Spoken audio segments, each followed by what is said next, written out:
Hello students, welcome back to our official YouTube channel crack Bengal. দেখো, আজকে thumbnail থেকে তোমরা বুঝতে পেরেছো আজকে ইতিহাসের যে সিন্ধু সভ্যতাটা আমি পড়াচ্ছিলাম সেটা ক্লাস 4। তো আমি আগের ক্লাসগুলো বিভিন্ন যে 3টে ক্লাস নিয়েছি, কী ক্লাস নিয়েছিলাম, প্রথম দিকে তো আমি নিয়েছিলাম প্রাচীন ভারতের ইতিহাস, সেই চ্যাপ্টারটা নিয়েছিলাম ওটা আমি, এবং তার সাথে মেহেরগড় পার্টটা নিয়েছিলাম। তো এরপরে আমি দ্বিতীয় ক্লাস থেকে আমি সিন্ধু সভ্যতা শুরু করেছিলাম। সিন্ধু সভ্যতা ওই দিন শুরু করেছিলাম, হরপ্পা মহেঞ্জোদারো সভ্যতা নামে যেটা পরিচিত।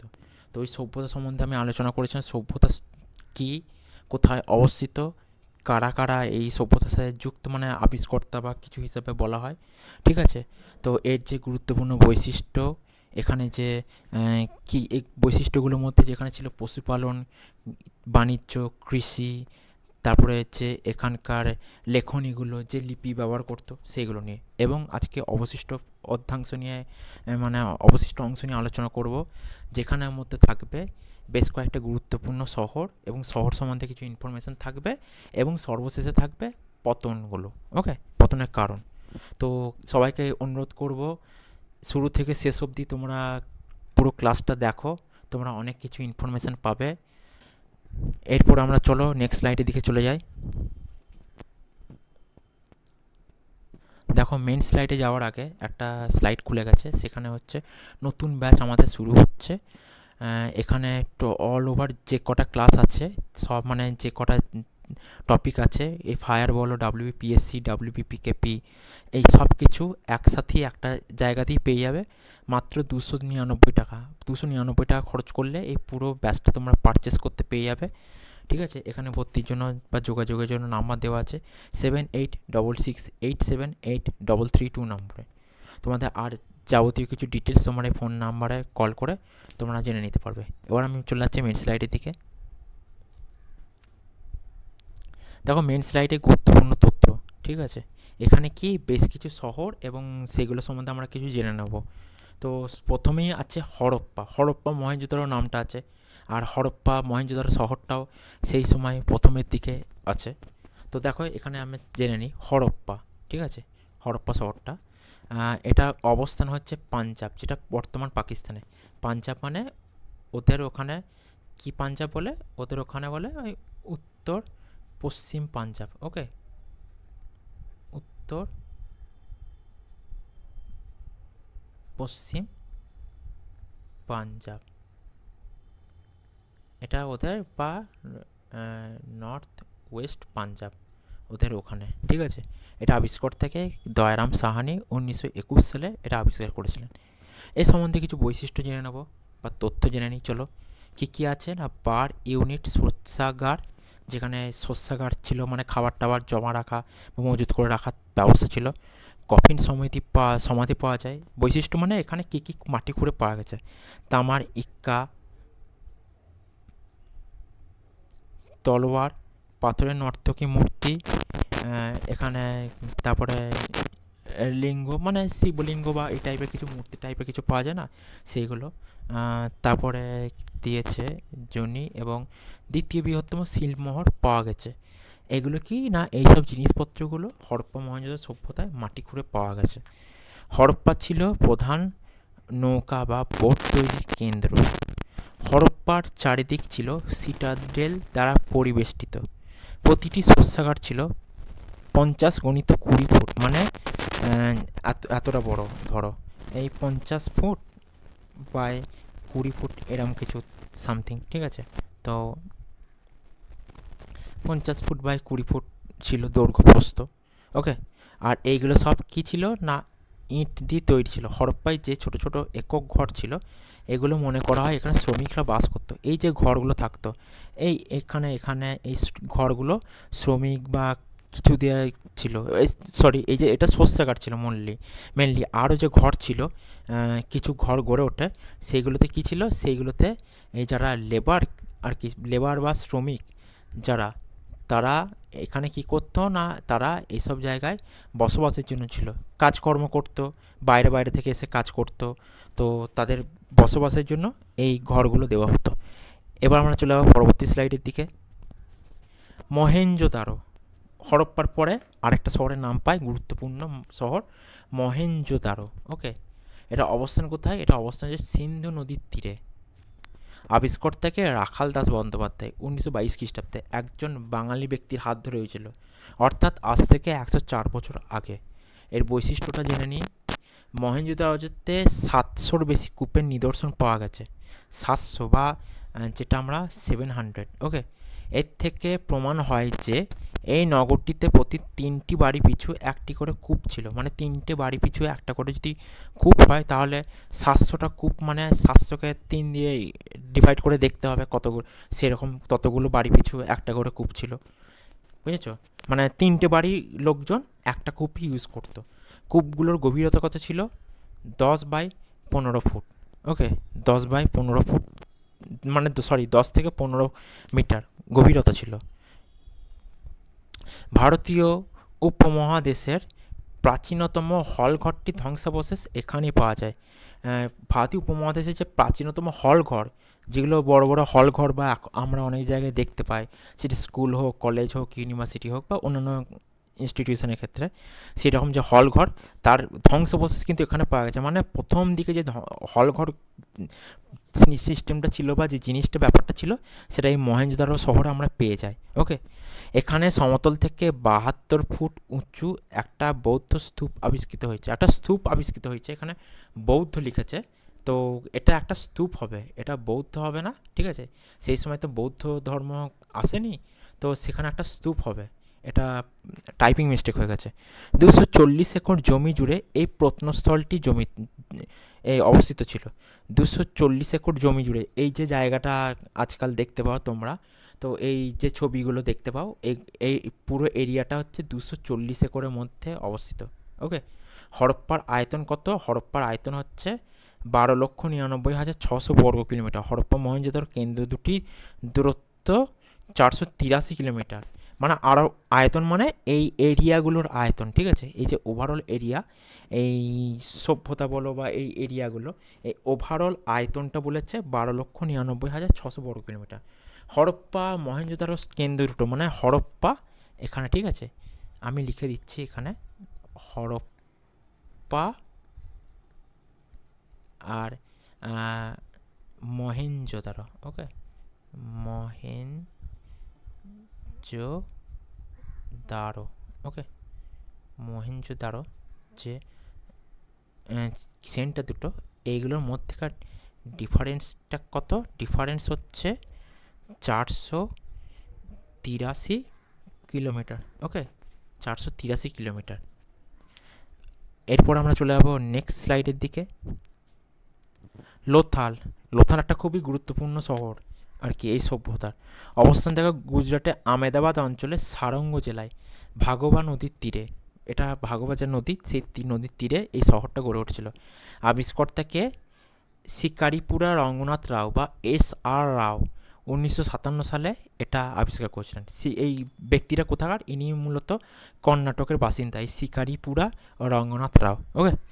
এবার দেখো বৈশিষ্ট্য, এর বৈশিষ্ট্য সম্বন্ধে জেনে নিই। এর চারিদিকে উঁচু প্রাচীর ছিল মূলত বন্যা প্রতিরোধের জন্য। চারিদিকে কি করছে? এই যে ধরো চারিদিক করছে, তো এই চারিদিকগুলো মূলত করছে কি না, উঁচু উঁচু প্রাচীর ছিল, উঁচু উঁচু এগুলো কি উঁচু উঁচু প্রাচীর ছিল, ঠিক আছে? এদিকে বলো, এদিকে বলো, এদিকে হোক, এদিকে হোক, এগুলো উঁচু উঁচু প্রাচীর দেওয়া ছিল কি না, বন্যার জল যাতে না ঢুকে যায়, তো সেই জন্য উঁচু প্রাচীর দিতে হতো। 1800 খ্রিস্টপূর্বাব্দে এখানে প্রথম ধানের চাষ হয়, বা 1800 BC বা BCE-তে, ঠিক আছে? লোথাল মূলত কিসের জন্য বিখ্যাত? লোথাল মূলত সেলের অলঙ্কারের জন্য এবং পুঁথির অলঙ্কারের জন্য এখানে প্রসিদ্ধ বা বিখ্যাত এই জায়গাটায়, ওকে। তো এখানে দেখো আর কি বলেছে, আরও ইনফরমেশান আছে এখানে। আগুনের বেদি, টেরাকোটার ঘোড়া, পার্সিয়ান সিলমোহর, তুষ, মাছ ও পাখির চিত্রিত বাসনপত্র বা পটারি পাওয়া গেছে। আর কি কি পাওয়া গেছে এছাড়া? হরপ্পা সিলমোহর, জোড়া কবর এবং কাপড়ের টুকরো পাওয়া গেছে। এগুলো কি না, এই যে লোথাল শহরে পাওয়া গেছে। এবার আমরা চলে যাবো নেক্সট স্লাইডের দিকে। দেখো চাঁদ হুদারু এসছে, তো এর অবস্থানটা বলেছি চাঁদ হুদারু। এটা সম্বন্ধে আরেকটু বলে দিই যে এটাও সিন্ধু সভ্যতার গুরুত্বপূর্ণ একটা শহর, যেটা একসময় আনডিভাইডেড ইন্ডিয়ায় ছিল, বর্তমানে পাকিস্তানে চলে গেছে। অবস্থান দেখো সমরকন্দ সিন্ধু প্রদেশ। সিন্ধু প্রদেশ নামটা শুনেই তোমরা বুঝতে পারছো যে এটা এখন বর্তমানে পাকিস্তানের মধ্যে আছে। ওকে, তো কোথায় আছে না, এটা পাকিস্তানে আছে।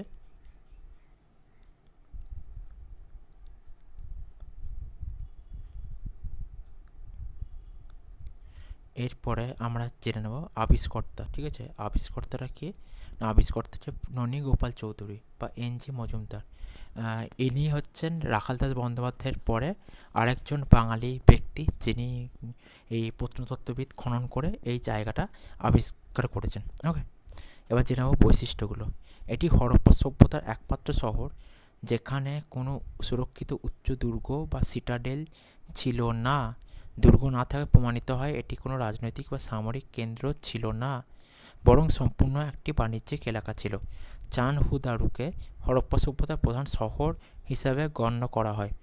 কার্নেলিয়ান, জ্যাসপার এবং স্টিটাইট পাথর কেটে অত্যন্ত নিখুঁতভাবে পুঁথি তৈরি বা বিড মেকিং করার জন্য একটা বিখ্যাত স্থান ছিল এই জায়গাটা। এখানে পুঁথি তৈরি বড় কারখানা বা কর্মশালার সন্ধান মিলেছে। পুঁতি ছাড়াও এখানে শঙ্খের অলঙ্কার বা সিল্ক কাটিং, চুড়ি তৈরি এবং ধাতু জিনিসপত্র তৈরির কাজ ব্যাপকভাবে কিন্তু হতো। ওকে, তো এইগুলো আমরা জেনে নিলাম চাঁদপুজোর সম্বন্ধে, তার বৈশিষ্ট্য বা গুরুত্বপূর্ণ তথ্য। এবার চলে যাবো আমরা পরবর্তী স্লাইডের দিকে। দেখো পরবর্তী স্লাইডে চলে এসছে কালীবঙ্গান। ঠিক আছে, কালীবঙ্গানটা এবার এখানে আমরা মানে ডিভাইডেড ইন্ডিয়াতেই পাবো এগুলো। কালীবঙ্গান কোথায় অবস্থান হচ্ছে? গঙ্গানগরে হনুমানগড়ে ঘাঘর নদীর তীরে। এটা কি জায়গাটা হচ্ছে? রাজস্থান রাজ্যে অবস্থিত। ওকে, আবিষ্কর্তাকে অমলানন্দ ঘোষ। এটা অনেক পর, স্বাধীনতার পর এটা আবিষ্কৃত হয়, 1953 সালে করেন। ইনি হচ্ছেন ননী গোপাল চৌধুরীর পর আরেকজন বাঙালি প্রত্নতত্ত্ববিদ। ওকে, তো কী বৈশিষ্ট্য দেখো, কালীবঙ্গানে খনন কার্যের ফলে প্রাক হরপ্পা স্তরে পৃথিবীর প্রাচীনতম লাঙল দেওয়া চাষের ক্ষেতের সন্ধান মিলেছে। এখানকার দুর্গের উঁচু প্ল্যাটফর্মে সারিবদ্ধভাবে তৈরি বেশ কিছু কাদামাটির তৈরি অগ্নিবেদী বা ফায়ার অলস্টাস বা হবনকুণ্ড পাওয়া গেছিল। সিন্ধু সভ্যতার অন্যান্য বড় শহরে যেমন হরপ্পা, মহেঞ্জোদারোতে পোড়া ইটের ব্যাপক ব্যবহার থাকলেও কালীবঙ্গানে বাড়িঘর মূলত রোদে শুকানো কাঁচা ইট বা কাদা ইট দিয়ে তৈরি হতো। তবে কুঁয়ো, স্নানাগার এবং নর্দমা তৈরির ক্ষেত্রে পোড়া ইট ব্যবহার করা হতো। পোড়া ইটও ব্যবহার করা হতো কি না, কুঁয়ো, স্নানাগার, নর্দমা তৈরির ক্ষেত্রে। কিন্তু বাড়ির ক্ষেত্রে কি না, কাঁচা ইট ব্যবহার করা হতো। এখানে তাহলে দু রকম ইট ব্যবহার করা হতো কি না, তবে প্রধান অংশে বিভক্ত ছিল সুরক্ষিত উচ্চ দুর্গ বা সিটাডেল নামে, আর সাধারণ নাগরিকদের জন্য নিম্ন শহর বা লোয়ার টাউন। সিটাডেলটা থাকতো রাজা, মহারাজা বা উচ্চবর্গ শ্রেণীর লোকেদের জন্য, উঁচু জায়গায় তারা বাস করতো, এবং নিচু সাধারণ লোকেদের জন্য একটু নিম্ন মানে শহরের নিম্ন অংশে বাস করতো তারা। ঠিক আছে, এবার আমরা চলে যাবো নেক্সট স্লাইডের দিকে। নেক্সট স্লাইডে দেখা হচ্ছে বনওয়ালি। ওকে, এর অবস্থান হচ্ছে হরিয়ানার হিসার জেলায় সরস্বতী নদীর তীরে এই বনওয়ালি বলে জায়গাটা আছে। আবিষ্কর্তাকে রবীন্দ্র সিং বিস্ত বা আর.এস. বিস্ত 1973 সালে এটা আবিষ্কার করেন। এর সম্বন্ধে জেনে নিয়ে বৈশিষ্ট্য। এখানে কোনো নর্দমা ছিল না, কোনো নর্দমা বা ড্রেন যে জল নিকাশি ব্যবস্থা সেসব ছিল না। এখানে ভালো জাতের বার্লি পাওয়া গেছে, মানে ভালো জাতের বার্লি চাষবাস আশেপাশে কোথাও হতো। 12টি শিংযুক্ত বাঘের সিলমোহর পাওয়া গেছে এখানে। 12টা বাঘের যে সিলমোহর, এটা এখানে কিন্তু পাওয়া গেছে। মাটির লাঙলের মডেলও এখানে পাওয়া গেছে। এই স্থান ছিল হরপ্পা পূর্ববর্তী ও পরবর্তী সভ্যতার মিশ্রণ। ঠিক আছে, তো এখানে তোমরা এই ইনফরমেশানগুলো পেয়ে যাচ্ছ, যেগুলো এটা আমরা আলোচনা করলাম তোমাদের সাথে আমি বনওয়ালি শহরটা। এবার চলে যাবো নেক্সট স্লাইডের দিকে। ধোলাভিরা। ঠিক আছে, ধোলাভিরা একটা খুবই মোস্ট ইম্পর্ট্যান্ট একটা শহর, এটা ভারতবর্ষে এখন আছে ধোলাভিরা। তো ধোলাভিরা সম্বন্ধে আমরা কিছু জেনে নিই, চলো। অবস্থান গুজরাটে কচ্ছ উপকূলে, মানে কচ্ছ উপকূলে এই ধোলাভিরা শহরটা অবস্থিত। এর আবিষ্কর্তাকে জগৎপতি যোশী বা জেপি যোশী 1967-এ এই শহরটা, এই জায়গাটা আবিষ্কার করেন। এর বৈশিষ্ট্য সম্বন্ধে জেনে নিই। এটি দুটি অংশ, একটা সিটাডেল এবং অন্যটা হচ্ছে নিম্ন শহর অঞ্চল। যেমন এর আগে আমরা দেখতে পাই যে একটা উঁচু জায়গা আছে, আবার একটা নিচু জায়গা। সেরকম এখানে সেই একই জিনিস দেখতে পাই, একটা উঁচু জায়গা বা সিটাডেল বলা হয়, আর অন্যান্য অংশ, অন্য জায়গাটা কী ছিল, শহরের নিম্ন অংশ বা লোয়েস্ট এরিয়া। এটি বিখ্যাত সুন্দর জল সরবরাহ ও নিকাশি ব্যবস্থার জন্য বিখ্যাত।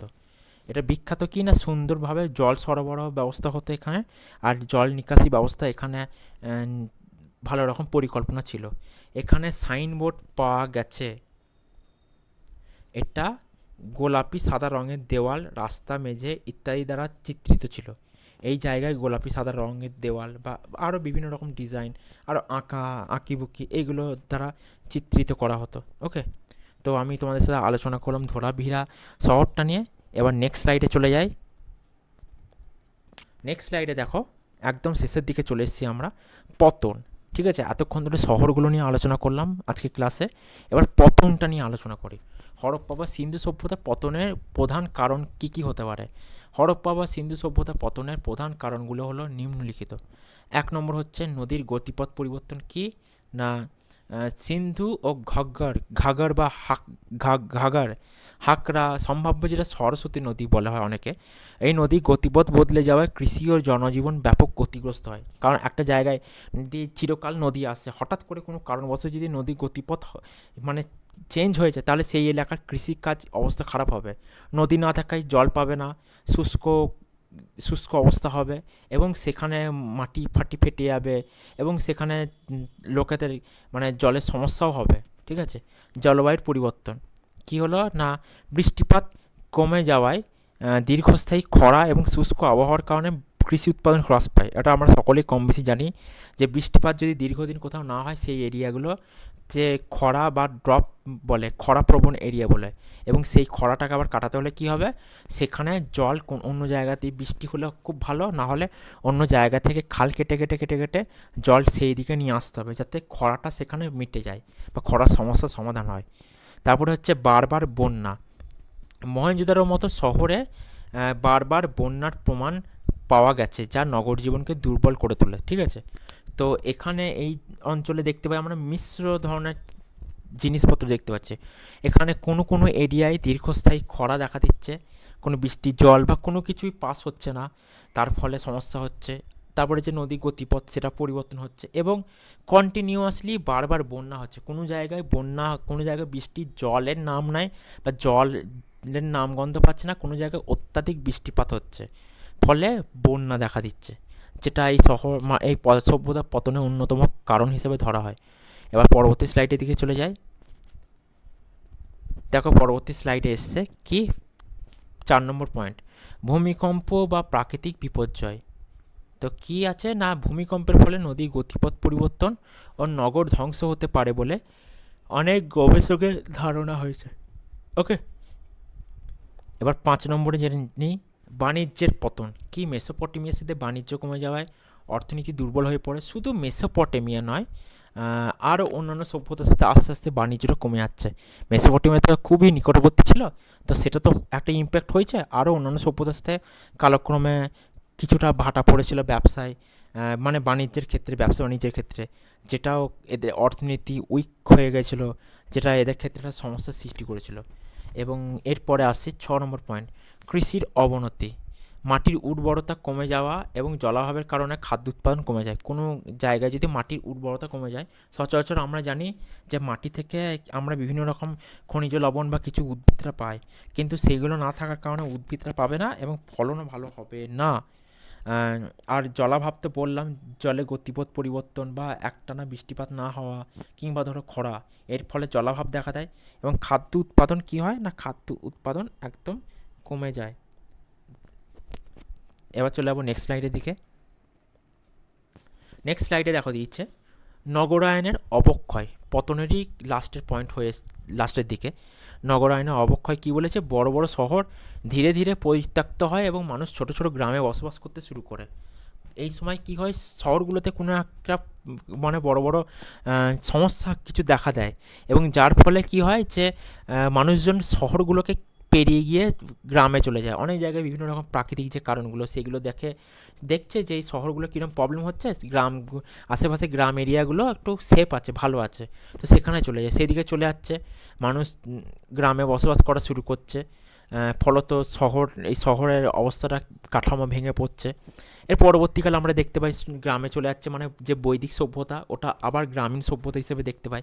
এর পূর্বে যে সভ্যতা ছিল হরপ্পা মহেঞ্জোদারো বা সিন্ধু সভ্যতার, এটা ছিল গ্রামীণ সভ্যতা, যেটা মেহেরগড় সভ্যতা, এবং এই পরবর্তীকালে বৈদিক সভ্যতা এটাও গ্রামীণ সভ্যতা হিসেবে পরিগণিত। লাস্ট মোস্ট ইম্পর্টেন্ট পয়েন্ট দেখো, আর্য আক্রমণ তত্ত্ব।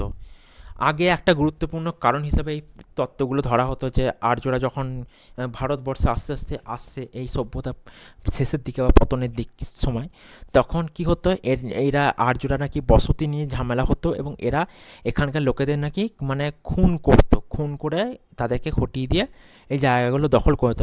এইগুলো এখানে অনেক গাছপালা কেটে নিজেদের বসবাস শুরু করেছিল, যার ফলে একটা পরিবেশগত পরিবর্তন দেখা যায় বলে। দেখো এখানে গুরুত্বপূর্ণ কারণ হিসেবে ধরা হতো, কিন্তু বর্তমানে অধিকাংশ ইতিহাসবিদ মনে করেন হরপ্পা সভ্যতার পতনে এটা প্রধান কারণ কিন্তু ছিল না। অনেক ঐতিহাসিক বলে যে এটাই প্রধান কারণ ছিল, অনেকে বলে যে না, বৈদেশিক আক্রমণটা প্রধান কারণ ছিল না, প্রাকৃতিক এবং পরিবেশগত কারণই ছিল বেশি গুরুত্বপূর্ণ। তারা এই কারণের উপর বেশি ফোকাস দিয়েছেন বা জোর দিয়েছেন। এবার আমরা উপসংহার, মানে এই সভ্যতা সম্পর্কে আমরা এক কথা খুব লাস্টে বলি, পতনের আর কি ক্ষেত্রে বর্তমান গবেষণা অনুযায়ী একটি মাত্র কারণে নয়, বরং প্রাকৃতিক পরিবেশের পরিবর্তন, নদীর গতিপথ বদল, জলবায়ু পরিবর্তন এবং অর্থনৈতিক দুর্বলতা, এই সব মিলিয়েই কিন্তু হরপ্পা সভ্যতার পতন ঘটেছিল। কি না, পুরোপুরিভাবে এই যে হরপ্পা সভ্যতা ধ্বংস হয়ে গেছিলো বা পতন দেখা দিয়েছিল, এর মূল কারণ ছিল এই যে পয়েন্টগুলো বললো, প্রাকৃতিক পরিবেশের পরিবর্তন, নদীর গতিপথ বদল, জলবায়ুর পরিবর্তন বা অর্থনৈতিক দুর্বল। ওকে, এবার আমরা চলে যাব নেক্সট স্লাইডের দিকে। আমাদের ক্লাস এখানেই শেষ হয়ে গেল। আমি তোমাদের সাথে আলোচনা করে দিলাম দুটো চ্যাপ্টার 4টে ক্লাসের মধ্যে কি কি, আরেকবার আমি রিপিট করছি। সেইগুলো হচ্ছে, প্রথম দুটো ক্লাস ছিল ভারতের ইতিহাস, এবং যেখানে আমরা মেহেরগড় সভ্যতা নিয়ে আলোচনা করেছিলাম। মেহেরগড় সভ্যতাটা আমি আলোচনা করে দিয়েছি, তোমরা যারা দেখোনি আমার প্লেলিস্টটা থাকবে, প্লেলিস্টটা চেক করবে, ওখানে ভিডিওটা দেওয়া আছে, ভিডিওটা তোমরা দেখে নিতে পারো। তারপরে এক এক করে আমি বলবো, তোমরা ভিডিওগুলো দেখো, তোমাদের কনসেপ্ট ক্লিয়ার হবে। কম্পিটিটিভ পরীক্ষার জন্য তো লাগবে, তো তোমাদের কনসেপ্ট ক্লিয়ার করার জন্য এই ইনফরমেশানগুলো যথেষ্ট। এবং দ্বিতীয় যে চ্যাপ্টারটা আমি করলাম, এই হরপ্পা মহেঞ্জোদারো সভ্যতা নিয়ে আলোচনা করলাম। এর পরবর্তীতে আমি বৈদিক যুগ নিয়ে খুব তাড়াতাড়ি আলোচনা করব, ক্লাস 5 নিয়ে, এবং এখানেও কয়েকটা ক্লাস থাকবে। দেখো এখানে একটা খুব সুন্দর ট্যাগলাইন দেওয়া আছে, ক্লাসটা তুমি কমপ্লিট করলে মানে তুমি হার মানোনি। আর যে হার মানে না, তাকে কেউ কোনোদিন হার মানাতে পারে না বা হারাতে পারে না। এখানে নাম্বারটা দেওয়া আছে, আমি একবার বলেছি আরেকবার বলে দিচ্ছি, 7866878332 নাম্বার। এই নাম্বারে তোমরা মেসেজ করতে পারো, কন্ট্যাক্ট করতে পারো, তোমাদের কোনো পিডিএফ বা কিছু প্রয়োজন হলে, বা পরীক্ষা সংক্রান্ত বা কোনো কিছু কোয়ারিজ থাকলে। ওকে, আমাদের হোয়াটসঅ্যাপ চ্যানেল ছাড়া আমাদের টেলিগ্রাম চ্যানেল আছে, এছাড়া ফেসবুক পেজ, ইনস্টাগ্রাম পেজ আছে, সেগুলো তোমরা ফলো করতে পারো। আজকে আমি এইটুকুই আলোচনা করছি, এর পরের দিনকে আমি বৈদিক যুগটা নিয়ে আসবো এবং অন্যান্য এখানে আরও বেশ কিছু সমৃদ্ধ তথ্য নিয়ে তোমাদের সামনে হাজির হব। আজকে এতটুকুই, আবার পরবর্তী দিন দেখা হচ্ছে। যদি আমার ক্লাসটি তোমাদের ভালো লেগে থাকে তাহলে আমার ক্লাসটিকে লাইক করো এবং চ্যানেলটিকে অতি অবশ্যই সাবস্ক্রাইব করো। Thank you so much.